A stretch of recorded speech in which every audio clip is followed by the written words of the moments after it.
Welcome back नाज़रीन।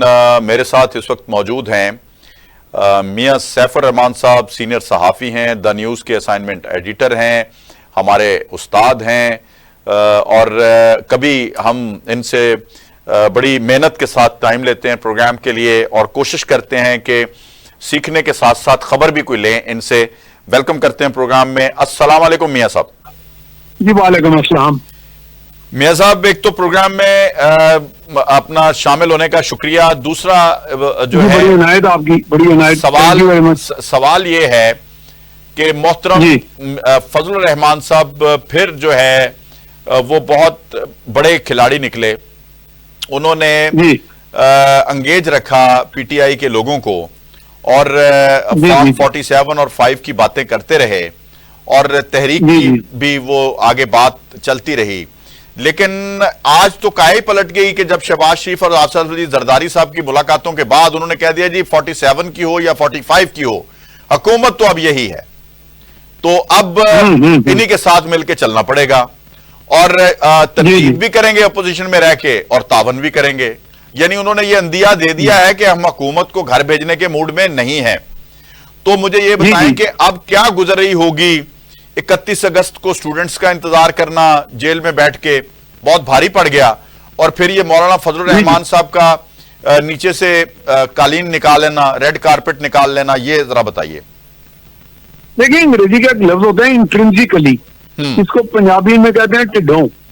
मौलाना साहब टिड्डों कभी भी नाल साथ नहीं थे उनके, इमरान खान के। ये चूंकि देखिए, आपने खुद ही खिलाड़ी की बात की ना, वो खिलाड़ी हैं बड़े पुराने और वो अपनी तर्ज का उनका एक अंदाज है, उनका एक वेट है, पूरा सियासत का जो फिसाद बिछी है।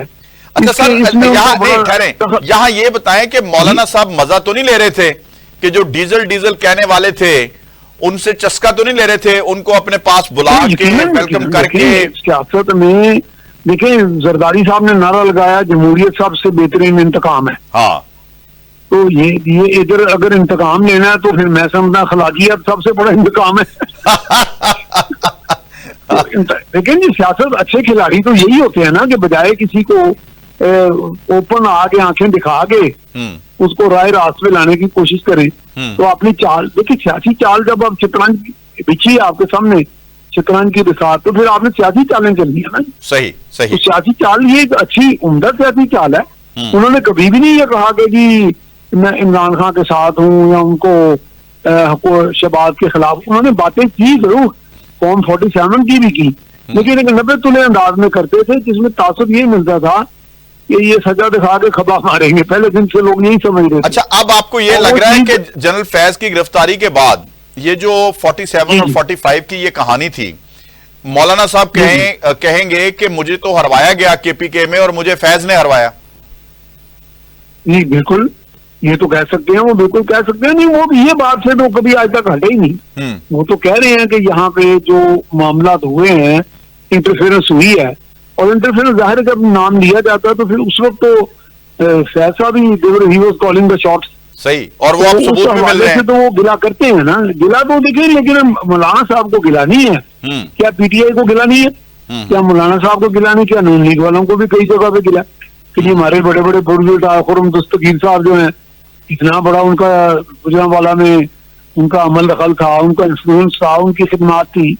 राना सनाउल्लाह, मैं आ रहा था उसी तरफ ही। ये बड़े बड़े स्टालवर्ड्स जो हैं, इनका हल्का नियाबत, हल्का असर रसूख तो है ना।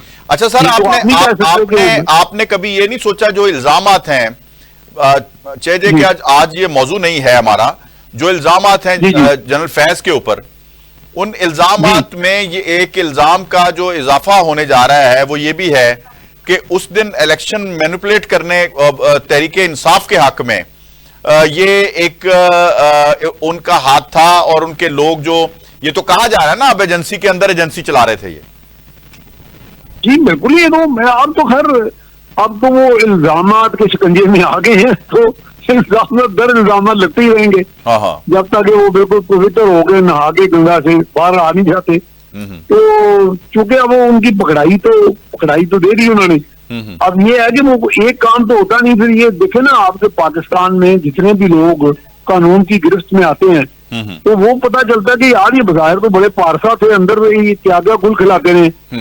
तो जहां पे कोई आपका पूछने वाला ही ना हो, आप खुद मुख्तार हो और एजेंसी के अंदर, एजेंसी इदारे के अंदर एक अदारा बनाया हो और सल्तनतें कायम की हूँ, वहां आपने कहाँ कहाँ तजावुज नहीं किया होगा, कहाँ कहाँ गैर कानूनी कार्रवाइयां नहीं की होंगी, कानून की धज्जियां बखेरी होंगी, सियासत की धज्जियां बखेरी होंगी। ये तो हमारे यहाँ ये सिलसिला चलता आ रहा है और अब ये चीजें चलेंगी, इल्जामात भी लगेंगे, उनको डिफेंड वो किस तरह करते हैं। लेकिन हमें लग रहा है कि इस वक्त जो डिस्पेंसेशन इक़्तिदार में है ऊपर, वो अब चाह रही है कि अब कुछ चीजें नतारा हो जाए। तो नतारा जब होगा तो ये अच्छी बात है कि आने वाली नस्लों के लिए भी उनको भी कान हो जाएंगे। ये बेहतर है कि कुछ ऐसे लोग जो तजावुज़ करते हैं। मुबैना तौर पर इतलात कुछ इस किस्म की हैं कि अपना कोर कमांडर कॉन्फ्रेंस में सारे जराइम जो थे जनरल फैज के वो दिखा दिए गए हैं और कोर्ट मार्शल की इजाजत ले ली गई है, सबके नोटिस में दे दिया गया है ये बात। जी जी जी, डेफिनेटली देखें, आर्मी का बड़ा जबरदस्त सिस्टम है, उनके यहाँ अकाउंटेबिलिटी का जो सेटअप है वो हम बाहर तो हम कहते हैं जी आर्मी बड़ा स्ट्रिक्ट डिसिप्लिन होता है, ये नहीं है सिर्फ डिसिप्लिन से मुराद हम लेते हैं कि सख्तगिरी और चीज होती है। तो आर्मी के अंदर बड़ा मशावरती निजाम है, बड़ा जबरदस्त। कि आप हैरान होंगे कि बल्कि मैं एक CSS ऑफिसर हूँ, मैं लोगों को कहता था यार एक कमिश्नर या डिप्टी कमिश्नर अपने पटवारी से या उससे नीचे हमले से हाथ मिलाते हुए ना तकब्बर का मुजाहरा करता है। सही। जबकि एक जर्नैल जब मुहाज पे जाता है, सिपाही को इस तरह बगलगीर होता है, मोहब्बत से मिलता है। और ये हैरान कुन बात मैं बता रहा हूँ, तो ये एक आर्मी चीफ का सिपाही जो होता है वो सिर्फ इसलिए हुक्म नहीं मानता कि वो आर्मी चीफ है, वो इसलिए हुक्म मानता है कि वो उससे मोहब्बत करते हैं एक दूसरे से। ये मैं हकीकत बता रहा हूँ आपको, ये मैं कोई ना कुछ चापलूसी कर रहा हूँ, क्योंकि मैं नेशनल डिफेंस यूनिवर्सिटी में भी देखा और कई जगह पे जाके इनको मुशाहिदा किया कि इनकी कमांड में क्या कमाल है। ये मैंने अपने एक दोस्त को कहा था, वो कमिश्नर था लाहौर, तो मैंने कहा भाई जब आप फासला रखते हो ना अपने अफसरों से और तकब्बर वाला मुतकब्बराना फैसला, तो वो आपका हुक्म तो मान लेते हैं लेकिन दिल से नहीं मानते। सही। अगर आप उनका नाम था, मैं पूरा नहीं लेना चाहता, शाहिद एक नाम था उनका। अच्छा। तो मैंने कहा अगर आप शाहिद के तौर पे उन्हें हुक्म करेंगे और आप उनके दोस्त बन के, बड़े भाई बन के करेंगे, तो वो दिलो जान से करेंगे। तो ये मैंने यहाँ देखा कि चेन ऑफ कमांड में जो काबिलियत खूबी है ना, वो बुनियादी ये है। अच्छा। आला तरीन जो कमांडर है और कम दर्जे का जो वहाँ सिपाही है, वो यकजान दो का अलग टाइप है। अच्छा सर, आगे कमांड को पक्का करने का ये बेहतरीन तरीका है। ठीक है। अब मायूसी जो है वो इमरान खान के लिए बढ़ रही है या मौजूदा तहरीक इंसाफ के लिए बढ़ रही है? ये बड़ा पर्टिनेंट क्वेश्चन है। मुझे देखिए कहने थे, मुझे एक बहुत इनके करीबी एक मुबस्सर कह लें, चले मैं मुबस्सर का बोले तो इनके बहुत करीबी, वो तो बल्कि कहते हैं ये जिस तहरीक का आपने नाम लिया, जिस पार्टी का, उनके बड़ों के बारे में वो कहते हैं वो तो पहले ही अलाइंड है किसी के साथ, यानी वो किसी की लाइन टो कर रहे हैं।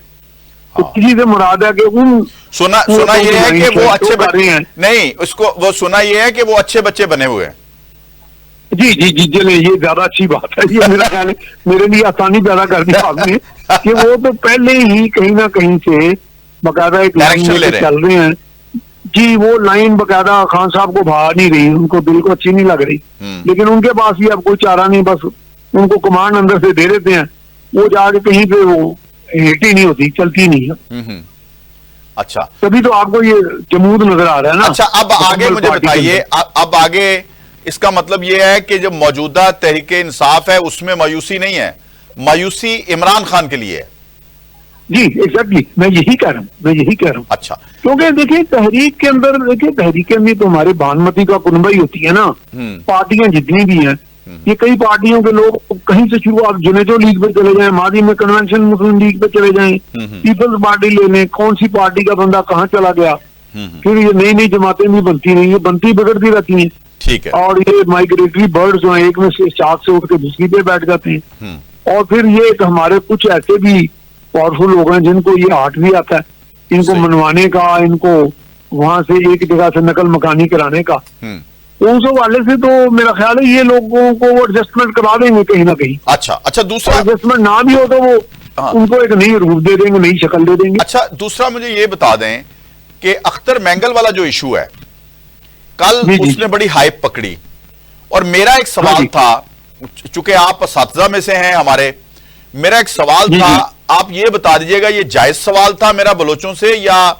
मैंने ये सवाल उठाया है कि ये एक तो जो शनाख्ती कार्ड देख के मारा गया, ये अख्तर मैंगल का उनकी मजम्मत करने की बजाय इस्तीफा देना उस मामले को डिफ्यूज करने के मुतरादिफ है, ठीक है।